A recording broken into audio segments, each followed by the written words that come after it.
Viewers welcome back to program. So viewers गलबात करन जा रहे हैं कि अमरीका ईरान जंग हन जंग के मैदान में नहीं लड़ी जा रही, पर इंटरनेट ते सोशल मीडिया ते आपो अपने बिरतांतां राही एक दूसरे ਨੂੰ ਨੀਵਾਂ ਦਿਖਾਇਆ ਜਾ ਰਿਹਾ, ਸੋ ਜਾਂ ਭੁੰਬਲ ਪੁੱਸੇ ਵਿੱਚ ਪਾਇਆ ਜਾ ਰਿਹਾ। ਸੋ ਇਸ ਬਾਰੇ ਆਪਾਂ ਗੱਲਬਾਤ ਕਰਨ ਜਾ ਰਹੇ ਹਾਂ। ਸੋ ਅਸੀਂ ਚਾਹਾਂਗੇ ਕਿ ਤੁਸੀਂ ਇਸੇ ਤਰ੍ਹਾਂ ਬਣੇ ਰਹਿਣਾ, ਦੇਖਣ ਸੁਣ ਲਈ ਐਂਡ ਲਿਖਣ ਲਈ ਤੁਹਾਡਾ ਸਭ ਦਾ ਬਹੁਤ ਧੰਨਵਾਦ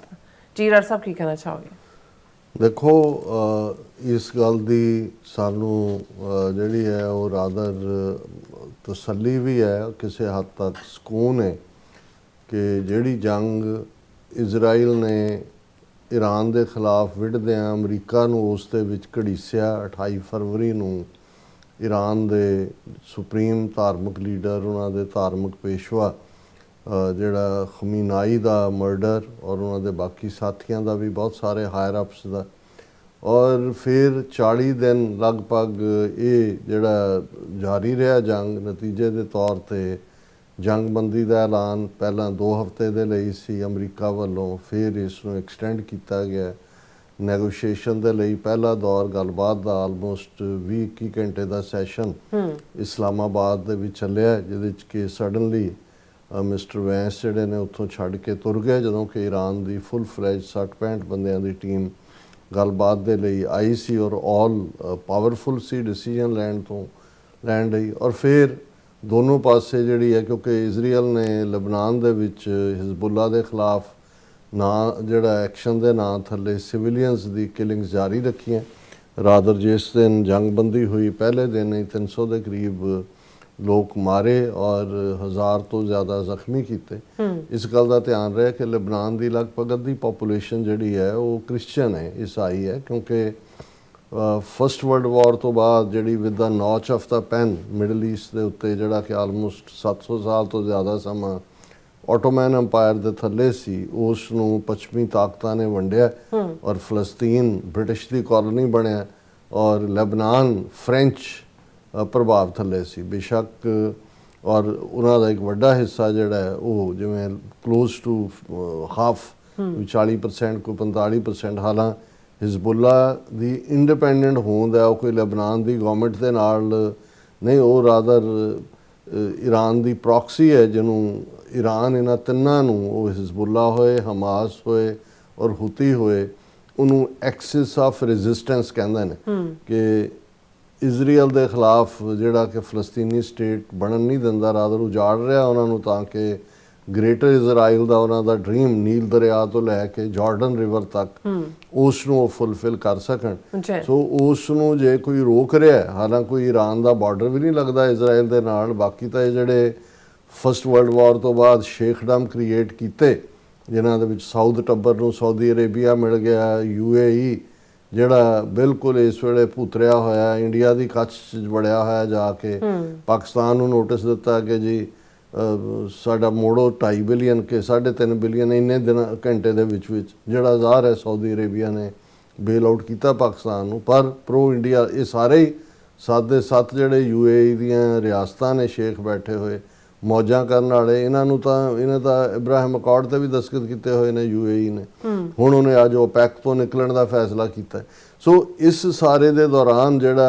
वो खेड तो जो इजराइल की जां इंडिया की चल ही रही सी, लेकिन इस सारे पीरीयड च हिजबुल्ला ने उत्थे रेजिस्टेंस दी, अजे भी वो दे रहे हैं। नतीजे के तौर पर भावें इन्हों एक आई वाश करना पिया कि जी असी लबनान दे जिहड़ी हुकूमत दे नाल इजराइल की गलबात प्राइम मिनिस्टर मिलन गए, DC च मिले भी,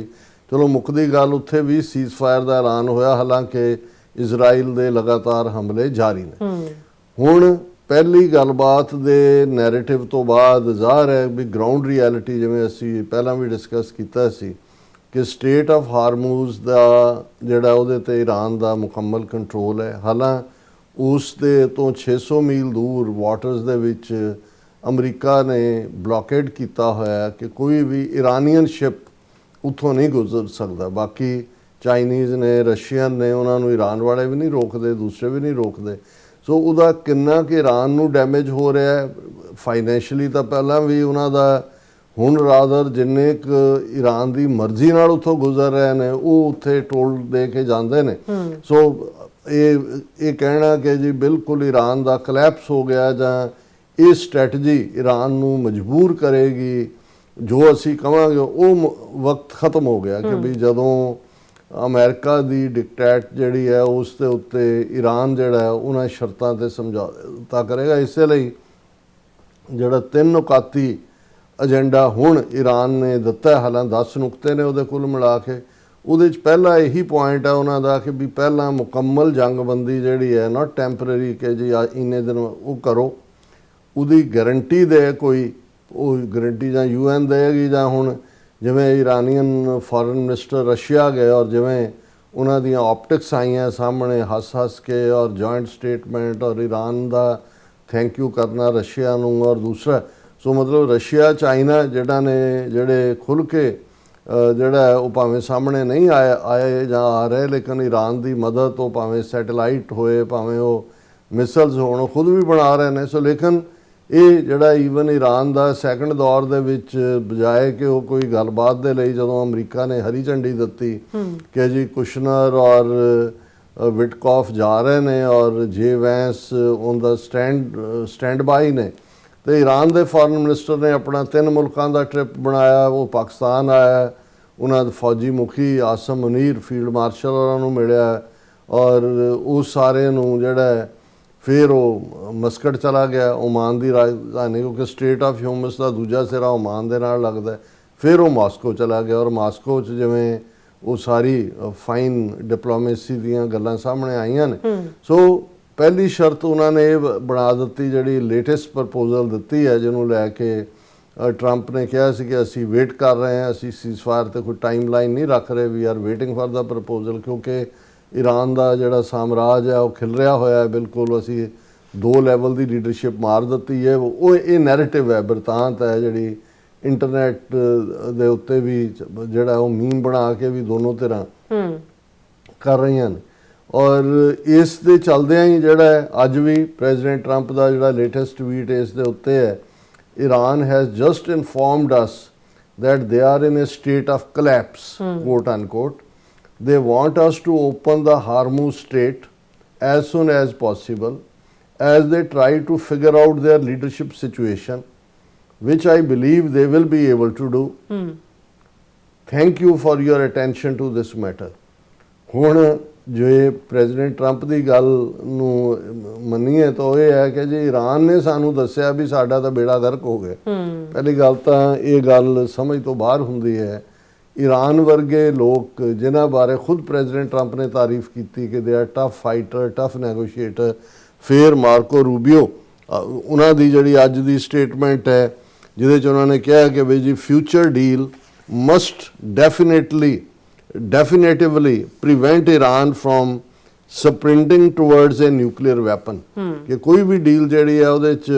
ਇਹ ਬਿਲਕੁਲ ਕਲੀਅਰ ਹੋਣਾ ਚਾਹੀਦਾ ਕਿ ਜਿਹੜਾ ਈਰਾਨ ਹੈ ਉਹ ਨਿਊਕਲੀਅਰ ਵੈਪਨ ਨਹੀਂ ਬਣਾਏਗਾ। ਪਰ ਉਸ ਦੇ ਉੱਤੇ ਜਿਹੜੀ ਈਰਾਨ ਦੀ ਤਾਰੀਫ ਦੇ ਵਿੱਚ ਮਿਸਟਰ ਰੂਬੀਓ ਕਹਿੰਦੇ ਨੇ ਕਿ ਭਾਈ ਇਹ ਜਿਹੜਾ ਈਰਾਨ ਵਾਲੇ ਨੇ ਉਹਨਾਂ ਨੇ ਕਿਹਾ ਕਿ ਜੀ ਇਹ ਜਿਹੜੀ the Secretary of State suggested that leadership in Tehran is serious about figuring out how they can buy themselves more time, कि वो time buy कर रहे हैं ईरान वाले। Speaking to Fox News, he cautioned that the international community is dealing with very experienced negotiators. वो कहते भी ये गल समझ लो कि भी असी उन्होंने नाल डील कर रहे हैं ਜਿਹੜੇ बड़े तजर्बाकार नैगोशिएटर ने। ਇਹ ਲੈਫਟ ਹੈਂਡਡ ਟ੍ਰਿਬਿਊਟ ਹੈ। International community is dealing with very experienced negotiators necessitating a deal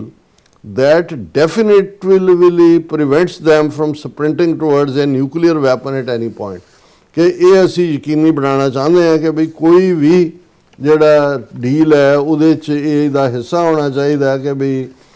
Iran ਕਦੇ ਵੀ ਨਿਊਕਲੀਅਰ ਵੈਪਨ ਨਾ ਬਣਾ ਸਕੇ। ਸੋ ਇਸ ਕੰਟੈਕਸਟ 'ਚ ਟਫ ਨੈਗੋਸ਼ੀਏਟਰ ਦੂਜਾ ਔਰ ਇਹ ਪ੍ਰੈਜ਼ੀਡੈਂਟ ਟਰੰਪ ਦਾ ਕਹਿਣਾ ਕਿ ਜੀ ਉਹ ਤਾਂ ਬਿਲਕੁਲ ਸਟੇਟ ਆਫ ਕਲੈਪਸ ਉਹਨਾਂ ਨੇ ਸਾਨੂੰ ਦੱਸਿਆ। ਹਾਂ ਜੇ ਤੁਸੀਂ ਆਪਣੇ ਤੌਰ ਤੇ ਕਹਿੰਦੇ ਹੋ ਕਿ ਜੀ ਅੰਦਰੋਂ ਉਹ ਖਸਤਾ ਨੇ ਬਾਹਰੋਂ ਭਾਵੇਂ ਭਬਕ ਮਾਰ ਰਹੇ ਨੇ ਲੇਕਿਨ ਉਹ ਬਹੁਤ ਕੀਨ ਨੇ ਇਸ ਸਾਰੇ ਨੂੰ ਐਂਡ ਕਰਨ 'ਚ। ਹੁਣ ਇਹ ਤਾਂ ਕਹਿ ਰਹੇ ਨੇ ਵੀ ਉਹ ਟਾਈਮ ਬਾਏ ਕਰ ਰਹੇ ਨੇ, ਔਰ ਬਿਲਕੁਲ ਠੀਕ ਟਾਈਮ ਬਾਏ ਕਰ, ਉਹ ਪੋਲੀਟੀਕਲੀ ਵੀ ਦੇਖ ਰਹੇ ਨੇ ਕਿ ਵੀ ਜੇ ਇਹ ਗੱਲਬਾਤ ਦੇ ਬਹਾਨੇ ਹੁਣ ਜਿਹੜਾ ਅਪ੍ਰੈਲ ਦਾ ਖਤਮ ਹੋ ਗਿਆ, ਮਈ ਜੂਨ ਜੁਲਾਈ ਅਗਸਤ ਸਤੰਬਰ ਅਕਤੂਬਰ, ਵੀ ਜੇ ਇਹਨੂੰ ਹੋਰ ਡਰੈਗ ਕੀਤਾ ਜਾਏ ਤੇ ਮਿਡ ਟਰਮ ਇਲੈਕਸ਼ਨਸ ਤੱਕ ਪਹੁੰਚਦੇ ਆ, ਪ੍ਰੈਜ਼ੀਡੈਂਟ ਟਰੰਪ ਜਾਂ ਦੂਜੇ ਉਹਨਾਂ ਦੇ ਕੈਂਡੀਡੇਟ ਲੂਜ਼ ਹੁੰਦੇ ਨੇ ਰਿਪਬਲਿਕਨਸ ਦੇ, ਤੇ they will be in a better position, ਜਿਹੜਾ ਵੀ ਕੋਈ ਨਵਾਂ ਹੈ ਔਰ ਉਹ ਪਾਸਟ ਤੋਂ ਆਪਣਾ ਜਾਨ ਛੁਡਾ ਲੈਂਦਾ। ਜਿਵੇਂ ਪ੍ਰੈਜ਼ੀਡੈਂਟ ਟਰੰਪ ਨੇ ਹਾਲਾਂ ਓਬਾਮਾ ਦੇ ਨਾਲ 2015 'ਚ ਡੀਲ ਹੋਈ ਈਰਾਨ ਦੀ, ਜਿਹਦੇ ਥੱਲੇ ਨੈਗੋਸ਼ੀਏਟਡ ਡੀਲ ਸੀ, ਯੂਰਪੀਅਨ ਕੰਟਰੀਜ਼ ਨੇ ਵੀ ਉਹਦੇ 'ਚ ਪਾਰਟਿਸਿਪੇਟ ਕੀਤਾ, ਬਟ ਪ੍ਰੈਜ਼ੀਡੈਂਟ ਟਰੰਪ ਨੇ ਆਪਣੀ ਪਹਿਲੀ ਟਰਮ ਵੇਲੇ 2016 'ਚ ਜਦੋਂ ਬਣੇ ਇਜ਼ਰਾਈਲ ਦੇ ਦਬਾਅ ਥੱਲੇ ਉਹਨੂੰ ਕੈਂਸਲ ਕਰਤਾ, ਔਰ ਹੁਣ ਇਜ਼ਰਾਈਲ ਨੇ ਜੰਗ 'ਚ ਵਸਾਤਾ। ਸੋ ਇਹ ਇੱਕ ਪਾਸੇ ਤਾਂ ਇਹ ਪਾਰਟ। ਹੁਣ ਈਰਾਨ ਦਾ ਪਹਿਲੀ ਸ਼ਰਤ ਤਾਂ ਇਹੀ ਹੈ ਕਿ ਵੀ ਪਹਿਲਾਂ ਕੰਪਲੀਟ ਜੰਗਬੰਦੀ, ਗਾਰੰਟੀ ਕਿ ਕੋਈ ਨਹੀਂ ਕਰੇਗਾ। ਦੂਸਰਾ ਕਿ ਜਿਹੜਾ ਤੁਸੀਂ ਬਲੌਕੇਡ ਕੀਤਾ ਹੋਇਆ ਸਟੇਟ ਆਫ ਹਾਰਮੂਜ਼ ਅਸੀਂ ਵੀ ਖੋਲਦੇ ਹਾਂ, ਅਸੀਂ, ਪਰ ਇਹ ਸਾਡੇ ਪਾਣੀਆਂ 'ਚ ਹੈ, ਸਾਡੀ ਜਿਹੜੀ ਹੈ ਉਹ ਸੋਵਰਨਿਟੀ ਹੈ, ਇਹਦੇ ਉੱਤੇ ਅਸੀਂ ਓਮਾਨ ਨਾਲ ਵਰਕਆਊਟ ਕਰਾਂਗੇ ਵੀ ਅਸੀਂ ਕੀ ਚਾਰਜ ਕਰਨਾ, ਦੈਨ ਅਸੀਂ ਨਿਊਕਲੀਅਰ ਦੇ ਉੱਤੇ ਗੱਲਬਾਤ ਕਰਾਂਗੇ। ਹੁਣ ਜ਼ਾਹਰ ਹੈ ਕਿ ਵੀ ਇਹ ਬੜਾ,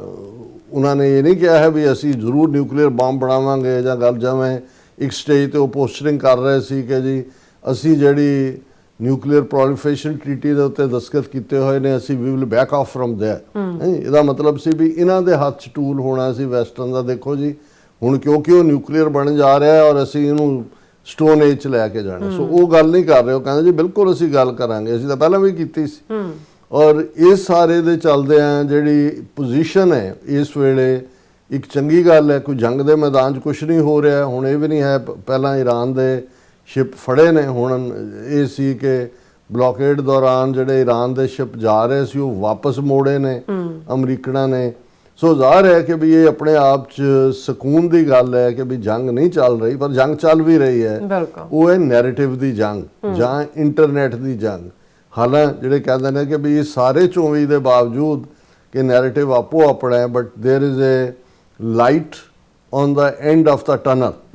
ਕਿ ਉਸ ਸੁਰੰਗ ਦੇ ਦੂਸਰੇ ਸਿਰੇ ਤੇ ਰੋਸ਼ਨੀ ਨਜ਼ਰ ਆਉਂਦੀ। ਜ਼ਾਹਰ ਹੈ ਕਿ ਵੀ ਮਿਲੀਟੈਰਲੀ ਉਹਨਾਂ ਨੇ ਦੇਖ ਲਿਆ, ਅਮਰੀਕਾ ਨੇ ਵੀ, ਕਿ ਈਰਾਨ ਵਾਕ ਓਵਰ ਨਹੀਂ ਹੈ। ਬੂਟਸ ਔਨ ਦਾ ਗਰਾਊਂਡ ਵਾਲਾ ਤਜਰਬਾ ਵੀ ਕਾਮਯਾਬ ਨਹੀਂ ਹੋਇਆ। ਆਈਸੋਲੇਸ਼ਨ ਵੀ ਅਮਰੀਕਾ ਦੀ ਟੁੱਟੀ ਨਹੀਂ। ਹਾਲਾਂਕਿ ਜਦੋਂ ਅੱਜ ਅਸੀਂ ਗੱਲ ਕਰ ਰਹੇ ਹਾਂ, ਕਿੰਗ ਚਾਰਲਸ ਜਿਹੜੇ ਆਲਰੇਡੀ ਉਹਨਾਂ ਦਾ ਅੱਜ ਦੂਸਰਾ ਦਿਨ ਸ਼ੁਰੂ ਹੋ ਗਿਆ, ਅੱਜ ਉਹਨਾਂ ਨੇ US ਕਾਂਗਰਸ ਨੂੰ ਐਡਰੈਸ ਕੀਤਾ। ਪਹਿਲਾਂ ਵਾਈਟ ਹਾਊਸ 'ਚ ਜਿਹਨੂੰ ਕਹਿੰਦੇ ਨੇ ਕਿ ਵੀ ਰੈੱਡ ਕਾਰਪੇਟ ਵੈਲਕਮ, ਕਿਉਂਕਿ ਗੋਰੇ ਵੀ ਬ੍ਰਿਟਨ ਵਾਲੇ ਜਾਂ ਦੂਜੇ ਇਸ ਕਿਸਮ ਦੇ ਪੌਂਪ ਐਂਡ ਸ਼ੋਅ 'ਚ ਰਹਿੰਦੇ ਨੇ। ਔਰ US ਕਾਂਗਰਸ ਨੂੰ ਵੀ ਐਡਰੈਸ ਕਰਦੇ ਆ, ਉਹਨਾਂ ਨੇ ਕਿਹਾ ਕਿ ਜੀ ਅਸੀਂ ਤਾਂ ਇੱਕ ਦੂਜੇ ਲਈ ਬਣੇ ਆ, ਸਾਡੀ ਸਪੈਸ਼ਲ ਰਿਲੇਸ਼ਨਸ਼ਿਪ ਹੈ। ਹਾਲਾਂਕਿ ਕਿਸੇ ਨੇ UK ਐਂਬੈਸਡਰ ਦਾ ਬਿਆਨ ਕੱਢ ਲਿਆ, ਉਹਨਾਂ ਨੇ ਕਿਹਾ ਜੀ ਹੁਣ ਅਮਰੀਕਾ ਦੀ, ਪੁਰਾਣਾ ਕੋਈ ਸਟੇਟਮੈਂਟ ਹੈ ਕਿ ਅਮਰੀਕਾ ਦੀ ਸਪੈਸ਼ਲ ਰਿਲੇਸ਼ਨਸ਼ਿਪ, ਜਿਹੜੀ ਟਰਮ ਚਰਚਲ ਨੇ ਯੂਜ਼ ਕੀਤੀ ਸੀ ਅਮਰੀਕਾ UK ਰਿਲੇਸ਼ਨਸ਼ਿਪ ਦੇ, ਉਹਨਾਂ ਨੇ ਕਿਹਾ ਉਹ ਹੁਣ ਅਮਰੀਕਾ ਦੀ ਇਜ਼ਰਾਈਲ ਦੇ ਨਾਲ ਹੈ, ਉੱਥੇ ਸਪੈਸ਼ਲ ਰਿਲੇਸ਼ਨਸ਼ਿਪ ਹੈ, ਇੱਥੇ ਨਹੀਂ ਹੈ। ਸੋ ਇਹ ਸਾਰੇ ਦੇ ਚੱਲਦੇ ਆ, ਅਸੀਂ ਹੋਪ ਕਰਦੇ ਹਾਂ ਕਿ ਭਾਈ ਇਹ ਜਿਹੜਾ ਇਹ ਵੀ ਆਇਆ ਹੁਣ, ਇਹ ਜਿਹੜੇ 3 ਨੁਕਾਤੀ ਈਰਾਨ ਨੇ ਦਿੱਤਾ ਉਹਦੇ ਤੇ US is examining latest Iran proposal on Hormuz, ਕਿ ਵੀ ਉਹ ਕਹਿੰਦਾ ਵੀ ਹਾਰਮੂਜ਼ ਦਾ ਬਲੌਕੇਡ ਚੱਕੋ, ਜੰਗਬੰਦੀ ਤਾਂ ਹੈ ਹੀ ਹੈ, ਫਿਰ ਨਿਊਕਲੀਅਰ ਦੀ ਵੀ ਅਸੀਂ ਗੱਲ ਕਰ ਲਾਂਗੇ। ਔਰ ਇਹ ਸਾਰੇ ਦੇ ਚੱਲਦੇ ਆ ਜਿਹੜਾ Trump not happy with latest Iran proposal to end the war, ਕਿਉਂਕਿ ਇਹ ਵਿਕਟਰੀ ਵੱਲ ਜਾਣਾ ਚਾਹੁੰਦੇ ਨੇ, ਨੈਰੇਟਿਵ ਦੀ ਵਿਕਟਰੀ ਵੱਲ, ਕਿ ਦੇਖੋ ਈਰਾਨ ਦੇ ਅਸੀਂ ਨਿਊਕਲੀਅਰ ਪ੍ਰੋਗਰਾਮ ਨੂੰ ਬੰਦ ਕਰਵਾਤਾ ਨਹੀਂ, ਔਰ ਉਹਨਾਂ ਦੀ ਨਿਊਕਲੀਅਰ ਡਸਟ ਅਸੀਂ ਚੁੱਕ ਕੇ ਇੱਥੇ ਲੈ ਆਏ ਹਨ। ਹਾਲਾਂ ਉਹ ਈਰਾਨ ਨੇ ਜਦੋਂ 2015 'ਚ ਓਬਾਮਾ ਦੇ ਵੇਲੇ ਡੀਲ ਕੀਤੀ ਤੇ ਉਹਨਾਂ ਦਾ ਜਿਹੜਾ ਐਨਰਿਚਡ ਯੂਰੇਨੀਅਮ ਸੀ ਉਹ ਈਰਾਨ ਨੇ ਰਸ਼ੀਆ ਨੂੰ ਦੇਣਾ ਕਬੂਲ ਕਰ ਲਿਆ ਸੀ, ਔਰ ਰਸ਼ੀਆ ਨੇ ਫਿਰ ਜਿਹੜਾ ਪਲੇਨ ਯੂਰੇਨੀਅਮ ਸੀ ਜਿਹਦੇ 'ਚ ਐਨਰਿਚਮੈਂਟ ਨਹੀਂ ਸੀ, ਉਹ ਉਸ ਤੋਂ 4 ਗੁਣਾ ਜ਼ਿਆਦਾ ਈਰਾਨ ਨੂੰ ਦਿੱਤਾ ਸੀ, ਤਾਂ ਕਿ ਉਹ ਆਪਣੇ ਪੀਸਫੁਲ ਪਰਪਸਿਸ ਲਈ ਉਹਨੂੰ ਜਿਹੜਾ ਉਹ ਯੂਜ਼ ਕਰ ਸਕਣ। ਔਰ ਇਸ ਜਿਹੜਾ ਹੁਣ ਪ੍ਰੈਜ਼ੀਡੈਂਟ ਟਰੰਪ ਨੇ ਕਿਹਾ ਕਿ ਇਹ ਇਰਾਨੀਅਨ ਜਿਹੜਾ ਰਜੀਮ ਹੈ ਉਹ ਜਿਹੜਾ ਸਟੇਟ ਆਫ ਕੋਲੈਪਸ ਤੇ ਹੈ, ਇਸ ਦਾ ਵੀ ਇਰਾਨੀਆਂ ਨੇ ਮਜ਼ਾਕ ਉਠਾਇਆ। ਉਹਨਾਂ ਨੇ ਕਿਹਾ he must be dreaming, Iran mocks Trump's war victory claim with internet joke. ਉਹਨਾਂ ਨੇ ਕਿਹਾ ਕਿ ਭਾਈ ਉਹਨਾਂ ਨੇ ਮੀਮ ਬਣਾਇਆ ਕਿ ਜੀ ਟਰੰਪ ਸੁੱਤਾ ਪਿਆ ਹੈ ਤੇ ਉਹ ਕੋਈ ਉਠਾਉਣਾ ਚਾਹੁੰਦਾ, ਉਹਨੂੰ ਕਹਿੰਦਾ ਨਾ ਨਾ ਨਾ ਇਹਨੂੰ ਉਠਾਓ ਨਾ। ਉਹ ਕਹਿੰਦਾ ਕਿਉਂ? ਕਹਿੰਦਾ ਨਹੀਂ ਇਹ ਡ੍ਰੀਮ ਕਰ ਰਿਹਾ ਕਿ ਅਸੀਂ ਜਿੱਤ ਗਏ ਈਰਾਨ 'ਚ, ਇਹ ਵਿਚਾਰੇ ਦਾ ਡ੍ਰੀਮ ਟੁੱਟ ਜਾਏਗਾ। ਔਰ ਨਾਲ ਦੀ ਨਾਲ ਈਰਾਨ ਨੇ ਕਿਹਾ US no longer, AFP ਦੀ ਸਟੋਰੀ ਹੈ, US no longer in position to dictate policy to other nations, says Iran. While a ceasefire has halted the fighting between Iran and the US and Israel, talks on bringing a permanent conclusion to the conflict have been ਇਨਕਨਕਲੂਸਿਵ। ਉਹੀ delay tactic ਦੋਨੋਂ ਪਾਸਿਆਂ ਤੋਂ ਚੱਲ ਰਹੇ ਨੇ। ਸੋ ਅਸੀਂ ਸਮਝਦੇ ਹਾਂ ਵੀ ਕੋਈ ਗੱਲ ਨਹੀਂ ਹੈ, ਥੋੜੀ ਦੇਰ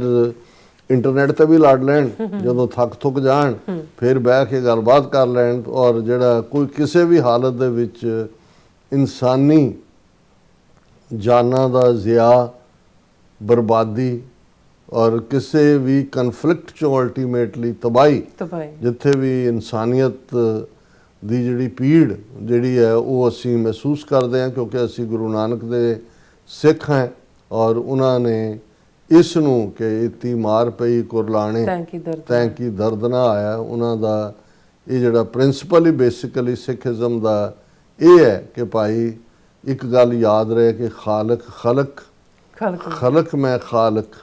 ਪੂਰ ਰਹੋ ਸਭ ਥਾਈਂ, ਕਿ ਖਾਲਕ ਖਲਕਤ 'ਚ ਵਸਦਾ ਹੈ ਤੇ ਜਦੋਂ ਖਲਕਤ ਦੁਖੀ ਹੁੰਦੀ ਹੈ ਫਿਰ ਖਾਲਕ ਵੀ ਜਿਹੜਾ ਉਸ ਨੂੰ ਮਾਫ ਨਹੀਂ ਕਰਦਾ ਹੈ। ਸੋ ਅਸੀਂ ਇਹੀ ਆਸ ਕਰਦੇ ਕਿ ਕੋਈ ਨਾ ਕੋਈ ਅੰਡਰਸਟੈਂਡਿੰਗ, ਅਮਰੀਕਾ ਦੁਨੀਆ ਦੀ ਵੱਡੀ ਪਾਵਰ ਹੈ, ਈਰਾਨ ਨੇ ਵੀ ਆਪਣੇ ਇਸ 40 ਰੋਜ਼ਾ ਕਨਫਲਿਕਟ ਦੇ ਦੌਰਾਨ ਇਹ ਦੱਸ ਦਿੱਤਾ ਹੈ ਕਿ ਉਹ ਵਾਕ ਓਵਰ ਨਹੀਂ ਨੇ। ਹੁਣ ਉਹ ਚੌਥੀ ਵੱਡੀ ਪਾਵਰ ਬਣਦੇ ਨੇ ਕਿ ਪੰਜਵੀਂ ਬਣਦੇ ਨੇ ਕਿ ਕੀ, ਪਰ ਇਹਦੇ 'ਚ ਕੋਈ ਸ਼ੱਕ ਨਹੀਂ ਹੈ ਕਿ central Asia, south Asia, middle East ਦੇ ਵਿੱਚ ਈਰਾਨ ਦੀ ਤਾਕਤ ਜਿਹੜੀ ਹੈ ਅੱਗੇ ਨਾਲੋਂ ਹੋਰ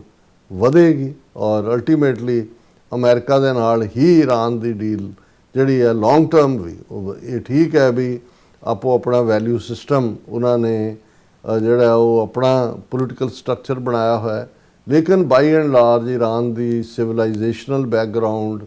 ਔਰ ਉਹਨਾਂ ਦੇ ਜਿੰਨੇ ਉਹਨਾਂ ਦੇ ਲੀਡਰ, ਪ੍ਰਾਈਮ ਮਿਨਿਸਟਰ ਔਰ ਦੂਜੇ ਗੱਲਬਾਤ ਕਰਨ ਲਈ ਜਾ ਰਹੇ ਨੇ ਜਾਂ ਸਭ PhD ਨੇ। ਜਿਹੜਾ ਉਹਨਾਂ ਦਾ ਪ੍ਰੈਜ਼ੀਡੈਂਟ ਹੈ ਉਹ ਵੀ ਹਾਰਟ ਸਰਜਨ ਹੈ। ਸੋ ਮਤਲਬ ਇਹ ਕੋਈ ਨਰਿੰਦਰ ਮੋਦੀ ਤੇ ਉਹ ਦੂਜੇ ਨਹੀਂ ਹੈ ਵੀ ਜਿਹਦਾ ਸਰਟੀਫਿਕੇਟ ਹੀ ਨਹੀਂ ਲੱਭਿਆ, ਜਿਹੜਾ ਕਹਿੰਦਾ ਮੈਂ ਉੱਥੋਂ BA ਕੀਤੀ ਉੱਥੇ ਕਾਲਜ ਹੀ ਨਹੀਂ ਸੀ, ਜਿਹੜਾ ਕਹਿੰਦਾ ਮੈਂ ਫਲਾਣਾ ਸਰਟੀਫਿਕੇਟ ਲਿਆ ਉਹ ਜਿਹੜਾ ਟਾਈਪਰਾਈਟਰ ਐਤਵਾਰ ਨੂੰ ਕੀਤਾ ਉਦੋਂ ਜੇ ਕੰਪਿਊਟਰ ਹੀ ਨਹੀਂ ਸੀ ਹੈ। ਸੋ ਇਹ ਉਹ ਅਨਪੜ੍ਹ ਜਾ ਲੋਕਾਂ ਦਾ ਮੁਲਕ, ਇਧਰ ਫਾਈਨ ਸਿਵਲਾਈਜੇਸ਼ਨ। ਔਰ ਅਮਰੀਕਨਸ ਅਲਟੀਮੇਟਲੀ ਜੇ ਹੁਣ ਉਹਨਾਂ ਦਾ ਸੈਕਟਰੀ ਆਫ ਸਟੇਟ ਜਾਂ ਪ੍ਰੈਜ਼ੀਡੈਂਟ ਤਾਰੀਫ ਕਰਦੇ ਨੇ ਵੀ ਜੀ ਟਫ ਨੈਗੋਸ਼ੀਏਟਰ ਜਾਂ ਦੂਜੇ, ਇਹ ਤੁਸੀਂ ਭਾਰਤ ਵਰਗੇ ਮੁਲਕ ਦੇ ਲੋਕਾਂ ਕੋਲੋਂ, ਉਹਨਾਂ ਨੂੰ ਤਾਂ ਪਾਕਿਸਤਾਨ ਦਾ ਜਿਹੜਾ ਇੰਨਾ ਵੱਡਾ ਜਿਹੜਾ ਮੀਡੀਏਸ਼ਨ ਦਾ ਰੋਲ ਹੈ ਉਹਨੂੰ ਦਲਾਲੀ ਦੱਸਦੇ ਨੇ। ਇੱਕ ਜਿਹੜਾ ਨੀਵਾਂ ਬੰਦਾ ਹੁੰਦਾ ਹੈ ਜਾਂ ਘਟੀਆ ਬੰਦਾ ਹੁੰਦਾ ਹੈ ਜਾਂ ਜਿਹਦੀ ਆਪਣੀ ਕੋਈ ਜਿਹੜੀ ਹੈ ਉਹ ਹੁੰਦਾ ਹੀ ਨਹੀਂ ਹੈ, ਉਸ ਦਾ ਵਜੂਦ ਜਿਹੜਾ ਕੋਈ ਕਲਾਸ ਨਹੀਂ ਹੁੰਦੀ ਉਹਦੇ 'ਚ, ਜਿਹੜੀ ਹੈ ਉਹ ਦੂਸਰੇ ਨੂੰ ਐਪਰੀਸ਼ੀਏਟ ਹੀ ਨਹੀਂ ਕਰ ਸਕਦਾ। ਇਹ ਦੁਸ਼ਮਣ ਨੂੰ ਵੀ ਐਪਰੀਸ਼ੀਏਟ ਕਰਨਾ, ਇਹ ਵੀ ਇੱਕ ਸਿਵਲਾਈਜੇਸ਼ਨਲ ਖਾਸਾ ਹੁੰਦਾ ਹੈ ਜਿਹੜਾ ਅਮਰੀਕਾ ਦੇ ਕੋਲ ਵੀ ਹੈ, ਕਿਉਂਕਿ ਅਮਰੀਕਾ ਨੇ ਆਪਣੇ ਆਪ ਨੂੰ 250 ਸਾਲ 'ਚ ਕਿੱਥੋਂ ਕਿੱਥੇ ਗਏ ਨੇ, ਤੇ ਈਰਾਨੀ ਤਾਂ ਇਸ ਮਾਮਲੇ ਦੇ ਵਿੱਚ ਉਹਨਾਂ ਦੀ 5-6 ਹਜ਼ਾਰ ਸਾਲ ਦੀ ਸਿਵਲਾਈਜੇਸ਼ਨ ਹੈ। ਜੀ ਰਾਜ ਸਾਹਿਬ ਬਿਲਕੁਲ। ਸੋ ਥਲੇ ਬ੍ਰੇਕ ਵਿਊਅਰਸ ਤੁਸੀਂ ਇਸ ਤਰ੍ਹਾਂ ਬੜੇ ਨਾਲ ਮਿਲਦੇ ਹਾਂ ਛੋਟੇ ਜਿਹੇ ਵਕਫੇ ਤੋਂ ਬਾਅਦ।